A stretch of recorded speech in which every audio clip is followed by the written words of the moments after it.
행복한 가정에서 시작된다. 안녕하세요. 하나님의 향기입니다. 오늘 함께 나눌 책은 욱하는 대한민국을 변화시킬 필독 육아서 못 참는 아이, 욱하는 부모입니다. 이 책은 오은영 박사님께서 지으셨는데 오은영 박사님은 여러분이 아마 다 아실 거예요. SBS 우리 아이가 달라졌어에서 문제 행동을 가진 아이들의 그 행동을 변화시키면서 대한민국 부모들의 육아 멘토, 육아의 신으로 알려져 있습니다. 지난 영상에서 사춘기 아이와 잘 지내는 비법 3가지를 알아봤습니다. 그때 화를 조절하는 방법 알아봤었는데요. 화를 조절하는 것이 어렵다는 분들이 많았어요. 그리고 우리나라 대한정신건강의학회에서 2015년도 발표에 따르면 우리나라 성인 절반이 분노 조절 장애를 가지고 있다고 합니다. 이렇게 분노 조절 장애 시대에 감정을 조절하는 육아법, 오늘은 분노 조절 장애 시대의 감정 조절 육아법을 알아보려고 합니다. 우리 아이들이 감정을 잘 조절하는 아이로 자라기를 원하신다면 오늘 영상 끝까지 시청해 주세요. 시청하시기 전에 구독과 좋아요도 꼭 눌러주세요. 여러분들 오늘 아이들하고 지내면서 욱하지는 않으셨나요? 우리가 육아를 하면서 많은 힘든 어려움이 있어요. 육아라는 것은 부모가 자기 자신을 내어주는 것이라고 합니다. 우리의 시간과 체력과 모든 것을 아이들을 위해서 내어주는데 그 내어주다가 보면 부모도 굉장히 힘들 때가 있어요. 지칠 때가 있죠. 그럴 때 보통 우리가 아이들에게 욱하는 경우가 있는데 이 욱하는 것이 아이들에게 얼마나 나쁜 영향을 주는지 오늘은 분노 조절 장애 시대의 감정 조절 육아법 3가지에 대해서 알아보겠습니다. 이 3가지 방법만 잘 알아도 아이들과 화내거나 욱하는 것이 많이 줄어들 것이고 더 좋은 관계를 유지할 수 있을 것입니다. 분노 조절 장애 시대 감정 조절 육아법 첫 번째는 기다림과 존중입니다. 우리가 왜 욱하게 될까요? 욱하게 되는 이유는 크게 2가지인데 첫 번째는 성급해서 빨리빨리 해야 되는데 빨리빨리 되지 않아서 욱하게 되고 또 하나는 상대방에 대한 존중이 없기 때문이라고 합니다. 39쪽 아이에게 욱하고 나서 부모들이 가장 많이 하는 말은 아이가 말을 안 들어요. 부부간에 욱하고 나서 많이 하는 말은 말이 안 통해요. 다른 사람과의 관계에서는 내가 하지 말라고 하는데 계속 하잖아요. 이 공통점은 결국 내 말을 들으라는 것이다. 욱은 상대에 대한 제압의 의미가 있다. 상대를 감정적으로 내 마음대로 좌지우지하고 싶은 마음이 있는 것이다. 상대를 장악하고 굴복시키려고 했는데 안 되었을 때 욱한다. 이렇게 아이들이 자기 마음대로 하려고 하는 시기가 있어요. 그게 언제인지 아세요? 아이들은 태어나서부터는 자기 마음대로 하려고 하지 않습니다. 말도 잘 하지 못하고요. 그래서 아이들이 아주 어렸을 때는 부모하고 이렇게 부딪히고 욱할 상황이 생기질 않아요. 그런데 그게 시작되는 게 언제냐면 아이들이 만 2세 때입니다. 만 2세 때부터 아이들이 자기가 원하는 대로 하고 싶어 하죠. 그러다가 만 3세가 되면 자기 스스로 하려는 것이 굉장히 강해지면서 자기 주장이 강해지죠. 그래서 만 3세부터 보통 부모들이 아이들을 육아하면서 욱하게 되는데 그것이 최고조에 이르게 되는 것이 바로 사춘기입니다. 그래서 욱하지 않으려면 기본적으로 기다림과 존중의 마음을 가져야 합니다. 예를 들어서 외출을 해야 되는데 아이가 옷을 빨리빨리 입지 않아요. 그러면 처음에는 옷을 빨리 입으라고 부모가 좋게 얘기를 하지요. 몇 번을 얘기했는데도 아이가 옷을 잘 입지 않고 서두르질 않아요. 그러면 이제 참지 못해서 야 하고 소리가 나가고 아이를 혼내게 되고 욱하게 되죠. 그랬을 때 어떻게 하면 좋을까요? 그랬을 때 욱하고 야하고 화를 내기보다 욱하기보다 아이에게 네가 지금 준비하지 않으면 엄마 아빠는 나가야 되고 엄마 아빠가 나가게 되면 너는 집에 혼자 있어야 되거나 다른 사람이 너를 와서 돌봐줘야 된다. 이렇게 욱하지 말고 상황을 아이에게 설명해주면 아이는 빨리 준비를 할 수 있다고 합니다. 그래서 여러분들이 아이들을 조금 기다려주세요.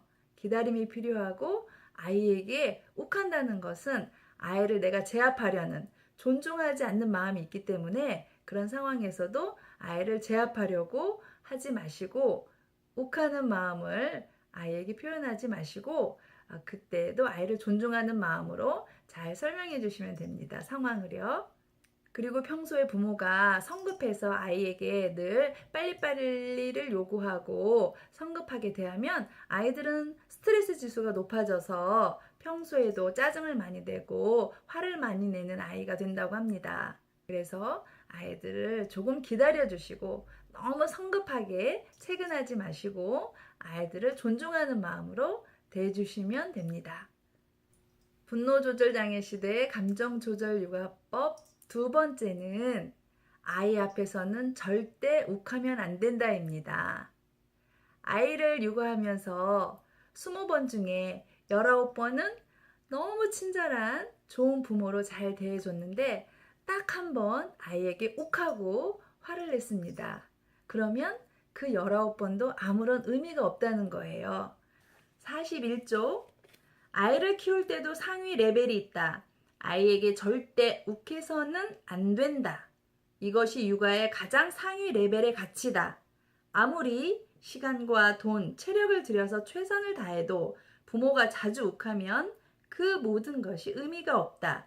좋은 것을 먹여주고 보여주는 것보다 욱하지 않는 것이 아이에게는 100배 더 유익하다.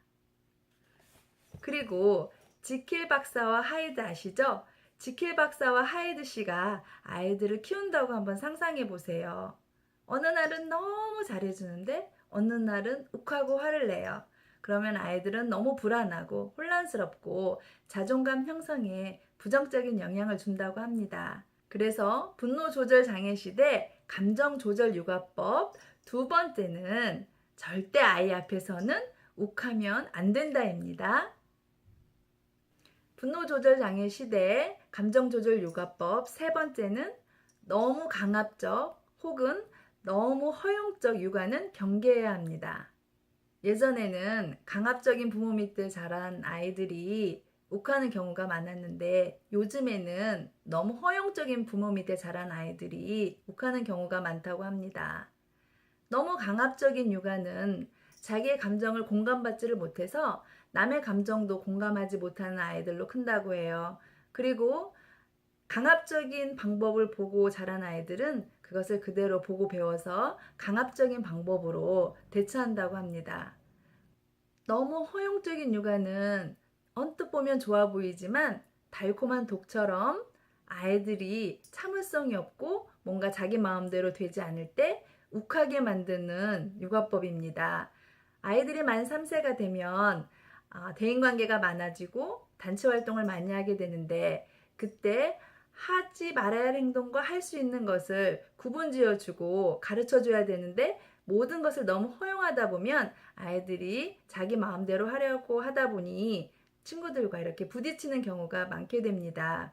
그래서 아이들에게 너무 많은 것을 다 허용해 주는 것도 아이들이 자기 마음대로 되지 않았을 때 욱하게 하는 그런 육아법이 됩니다. 이때 아이들에게 할 것과 하지 말아야 할 것을 가르칠 때 그때 이미 아이들과 부모의 애착 형성이 잘 되어 있어야 그 훈육이 잘 된다는 거예요. 그래서 만 3세가 되기 전까지는 아이들과 애착 형성에 굉장히 집중하셔서 애착 형성을 하시고 만 3세부터는 아이들에게 할 것과 하지 말아야 할 것을 정확하게 구분지어서 훈육을 해주셔야 된다는 거죠. 그러면 아이들이 대인관계 단체 활동에서 욱하는 일이 없이 잘 지낼 수 있다고 합니다. 이렇게 너무 허용적인 육아, 아이들을 최우선으로 하는 육아, 이런 과잉 육아가 요즘에는 아이들이 한둘밖에 없기 때문에 문제가 되고 있다고 해요. 328조 뭐든지 너무 넘쳐서는 안 된다. 육아도 마찬가지다. 일부러 그럴 필요는 없지만 때로는 아이도 좌절도 겪고 안 되는 것도 있다는 것을 알고 기다릴 줄을 알아야 한다. 날씨가 추우면 추위를 견뎌보기도 하고 더우면 더위도 견뎌봐야 한다. 갑자기 비가 오면 가방을 쓰고 뛰어보기도 해야 한다. 그래야 건강한 아이로 자란다. 언제나 아이를 극도로 편안하게 해주려는 것은 과잉육아다. 그래서 요즘에 부모님들이 아이들이 하나나 둘밖에 없기 때문에 사실은 과잉육아를 하는 경우가 많아요. 아이들이 불편함을 겪어보는 게 별로 없어요. 그래서 학교에서 지켜보면 특히 혼자 크는 아이들이 많이 친구들하고 부딪히는 경우가 많습니다. 불편한 것을 경험해보지 못했기 때문에 친구들하고 관계에서 불편한 일이 생기면 이 아이들은 굉장히 화를 내거나 싸움을 일으키는 경우가 있어요.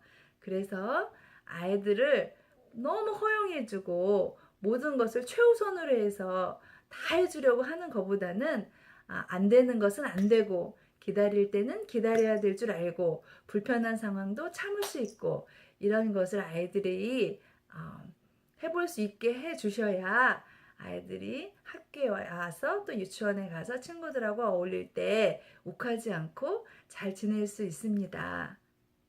분노 조절 장애 시대의 감정 조절 요가법, 지금까지 3가지를 알아봤습니다. 첫 번째는 기다림과 존중입니다.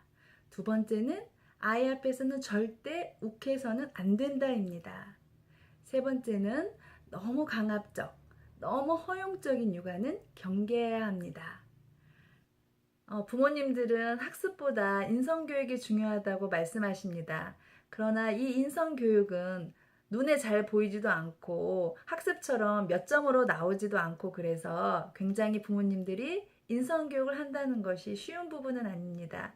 그러나 이 인성교육은 우리 부모님들이 절대로 간과하거나 포기해서는 안 되는 아주 중요한 부분입니다.